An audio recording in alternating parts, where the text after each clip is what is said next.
جو بھوگ بھوگے ہیں اتھاں کوئی جزا ملسی.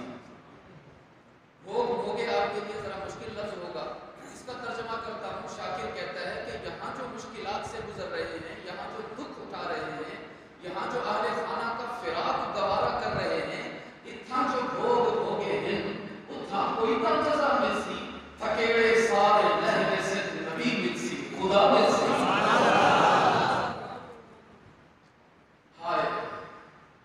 اور ابھی یہاں آنے سے پہلے میں نے اپنے دوستوں کو اس کا ایک اور بھی تاثر سنایا. چلو آج کی یہ رات بڑی مبارک ہے، شب جمعہ ہے، تو اللہ اس کو بھی کچھ ہمارے اس مجلس کے اجر کا حصہ عطا فرما دے گا.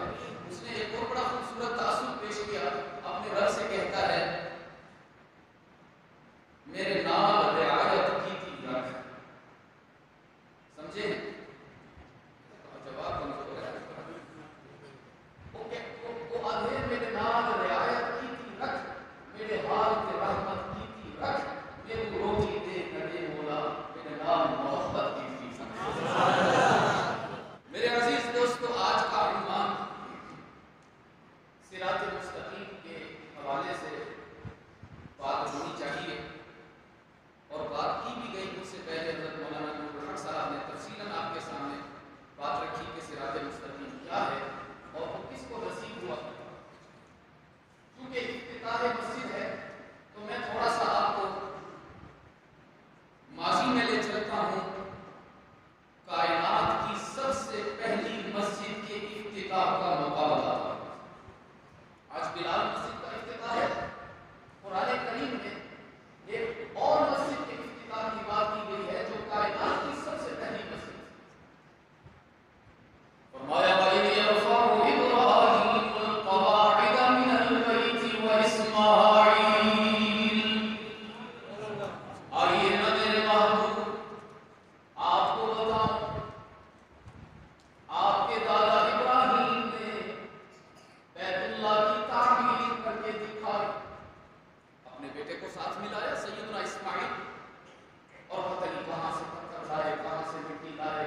سب سے پہلی.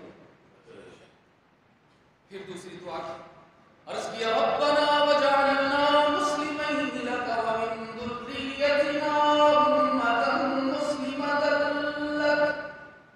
الہ العالمین میں نے مزدوری کی, میں نے کوشش کی, تیرا گھر بنایا, اس کی دیواریں ایستادہ ہوئی, تھک بھی گیا, پسینے میں شرابور بھی ہو گیا. اب میری التجا یہ ہے کام پورا ہو گیا, مزدوری بھی دے دینا مجھے, اور مزدوری کے طور پر سونا نہیں مانگتا, چاندی نہیں مانگتا, ہیرے جواہرات کا سوال نہیں کرتا. میری التجا یہ ہے کہ اگر تجھے میری کاوش پسند آ گئی تو میری اولاد کو ایمان عطا فرما. یہ بھی بہت ضروری دعا ہے عزیز دوست. ہم دعا مانگتے ہوئے سیلفش ہو جاتے ہیں, خود غرض ہو جاتے ہیں, سب کچھ اپنے لیے ہی مانگ لیتے ہیں, جبکہ رحمت عالم صلی اللہ علیہ وسلم کی دعائیں اٹھا کر دیکھیے, ہر جگہ آپ کو ربنا ربنا ربنا صرف اپنے لیے نہیں مانگا. ہمارے نبی نے تعلیم دی ہے امت کو شامل کرنا ہے, اپنی اولاد کے لیے اللہ سے مانگیے. یہ جو میں نے ابھی آپ کو بتایا, حاجی اللہ بخش صاحب, پھر حاجی شیخ صاحب, پھر صوفی صاحب, پھر ان کے بیٹے, یہ ایسے ہی تو نہیں ہوتا چلا جا رہا, اس کے لیے کسی کی آہ سحر کاری ہے.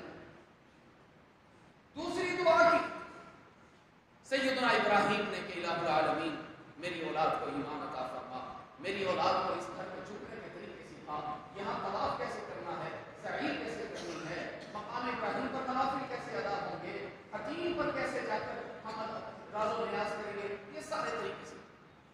تو دو دعائیں ہو گئی, پہلی دعا قبولیت کی اور دوسری دعا اولاد کے لیے ایمان. کتنی دعائیں ہو گئی؟ دو. تیسری دعا حضرت ابراہیم علیہ السلام نے اللہ کے حضور عرض کیا وَتُبْ عَلَيْنَا وَتُبْ عَلَيْنَا إِنَّكَ أَنْتَ التَّوَّابُ الرَّحِيمُ. الہ العالمین میری اولاد مسلمان تو ہوگی لیکن معصوم نہ ہوگی, انسان ہوں گے نا, غلطیاں بھی ہوگی, کوتاہیاں بھی ہوگی, زندگی کے سفر پر ٹھوکریں بھی کھائیں گے, لیکن الہ العالمین میری التجا یہ ہے اگر میری اولاد سے گناہ ہو جائیں, خطائیں ہو جائیں, غلطیاں ہو جائیں, تو الہ العالمین ان کو عذاب نہ دینا. میری التجا یہ ہے کہ میری گناہگار اولاد کو معاف کر دینا, اس لیے کہ انک انت التواب الرحیم. اپنے گناہگار بندوں کو تانا دیے بغیر معاف کرنے والا کون ہے؟ اللہ ہی. اور بھی میں کیا فرق ہے؟ بالکل وہی فرق ہے جو منقوہہ اور بازاری عورت میں فرق ہے. آپ میں سے بحمدللہ کتنے لوگ شادی شدہ ہیں؟ ذرا ہاتھ اٹھائیں. ایسے شرما کے ہاتھ اٹھا رہے ہیں جیسے کوئی غلطی کر بیٹھے. لو جی, لوگ کہتے ہیں ہم چار چار کریں, آپ ایک پر بھی ہاتھ نہیں اٹھا رہے ہیں. دوبارہ اٹھائیں نا ذرا, ایک ہی ہاتھ اٹھائیں, دو تو نہیں اٹھانے ہیں. تو بھائی جب کسی آدمی کا نکاح ہو اور قاضی صاحب بچی سے پوچھیں ہاں بیٹی تمہیں یہ شخص, اس کا اتنا مہر ہے, اس کے والد کا یہ نام ہے, اس کی رہائش فلاں جگہ ہے, یہ تفصیلات ہیں, تمہیں اس شخص سے نکاح قبول ہے, یہ بندہ تمہیں قبول ہے, آگے سے وہ عورت کہے ہاں جی قاضی صاحب یہ بھی قبول ہے, کیا جواب آئے؟ یہ بھی قبول. میں کچھ سمجھانا چاہ رہا ہوں, اس لیے ذرا اچھا جواب دیں. اگر عورت کہے ہاں جی یہ بڑا خوبصورت ہے, بڑا حسین ہے, بڑا جمیل ہے, بڑا دولت مند ہے, بڑا وسیع ہے, بڑا جسیم ہے, مجھے اس سے بھی نکاح قبول ہے, تو کیا خیال ہے کوئی غیرت مند انسان ایسی عورت کے ساتھ نکاح کرنا قبول کرے گا؟ نہیں. کرے گا؟ نہیں. کچھ لوگوں کی نہیں آ رہی میری بھائی.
کے آنسو پوچھ لیجیے، انہیں مایوسی کے اندھیروں سے نکال لائیے اور میرا پیغام سنائیے کہ اگر تم سے دنیاوی زندگی کے سفر میں بہت گناہ ہو گئے ہو، بہت خطائیں ہو گئی ہوں، آسمان کے ستاروں سے زیادہ گناہ ہو گئے، صحرا کے ذروں سے زیادہ، بارش کے قطروں سے زیادہ، سمندر کی لہروں سے زیادہ گناہ ہو گئے، تو اپنے گناہوں کی کثرت کو دیکھ کر مایوس نہ ہوا کرو، اس لیے کہ تمہارے گناہ کتنے ہی زیادہ کیوں نہ ہو جائیں، تمہارے رب کی رحمت سے زیادہ نہیں ہو سکتے۔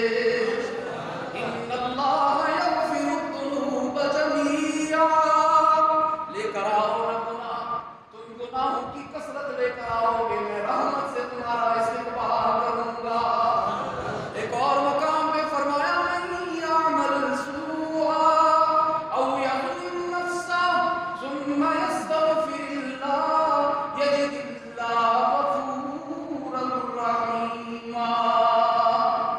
اگر تم سے بہت گناہ ہو گئے، زندگی کے سفر میں بہت ٹھوکریں کھا بیٹھے، نفس کے جال میں الجھ کر اپنے رب کو ناراض کر بیٹھے، گھبرانے کی کوئی بات نہیں، بس ایک مرتبہ میرے در پہ آؤ تو صحیح، جبینے میں آج جھکاؤ نہ، طلب کا دامن پھیلاؤ نہ، ندامت کے اشک بہاؤ نہ، اس کے لطف و کرم کو آزماؤ تو صحیح۔ رب کا اعلان یہ ہے تمہارے آنے میں تو دیر ہو سکتی ہے، رب کے راضی ہونے میں دیر نہیں ہوگی۔ انک انت التواب الرحیم،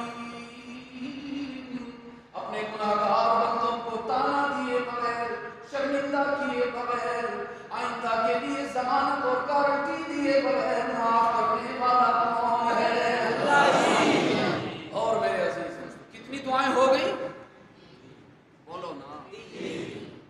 پہلی دعا تھی الہ العالمین میری عبادت کو قبول، دوسری دعا تھی الہ العالمین میری اولاد کو ایمان عطا فرما، اور تیسری دعا کی الہ العالمین اگر میرے بچوں سے، میری اولاد سے، میری امت سے کوئی غلطی ہو جائے تو ان کو سزا نہ دینا، عذاب نہ دینا، ان کو مہلت دینا اور ان کو معاف کرنا۔ تو کتنی دعائیں ہو گئی بھائی؟ چوتھی دعا حضرت ابراہیم نے عجیب کی ہے، ایسی دعا کی ہے جس نے انہیں سوالات نبیوں نے، رسولوں میں ممتاز کیا۔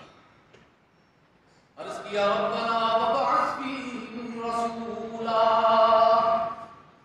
ربنا وابعث فیہم رسولا۔ الہ العالمین کوئی عام مسجد نہیں بنائی، کائنات کی سب سے پہلی مسجد بنائے بیٹھا ہوں، اور پھر ایسا میں نے عبادت کا انداز اپنایا کہ ساری کائنات کے سجدوں کے لیے میں نے قبلہ بنایا، جو بھی سجدہ کرے گا بیت اللہ کی طرف رخ کر کے کرے گا۔ بہت بڑی عبادت کی الہ العالمین، تو اب مجھے مزدوری بھی چھوٹی نہیں چاہیے، بڑا کام کیا، بڑا انعام چاہیے۔ رب العالمین نے فرمایا مانگو میرے ابراہیم کیا چاہتے ہو تم، میں تو صحرا میں چونٹیوں کو بھی نوازتا ہوں، سمندروں میں مچھلیوں کو بھی عطا کرتا ہوں، جنگلات میں درندوں کو بھی مایوس نہیں کرتا، تمہیں کیسے واپس بھیج دوں، مانگ لو مجھ سے۔ عرض کیا ربنا وابعث فیہم رسولا، الہ العالمین میری التجا یہ ہے کہ وہ جو تو نے اپنا محبوب اس دنیا میں بھیجنا ہے، جس کو سارے رسولوں کا امام بنائے گا، جس کے ہاتھ میں حمد کا جھنڈا بلند فرمائے گا، جس کے ہاتھ میں جنت کی چابی عطا فرمائے گا، جس کی انگلی کے اشارے پر چاند ٹوٹتا ہوا نظر آئے گا۔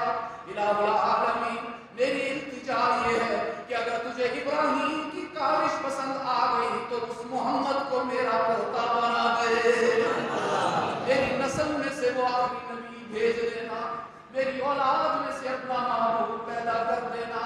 رب العالمین نے فرمایا میرے ابراہیم تیری پہلی دعا بھی قبول، تیری دوسری دعا بھی قبول، تیری تیسری دعا بھی قبول، اور چوتھی دعا کا نقد جواب دے رہا ہوں۔ هو الذی بعث فی الأمیین رسولا، تیری اس کاوش پر خوش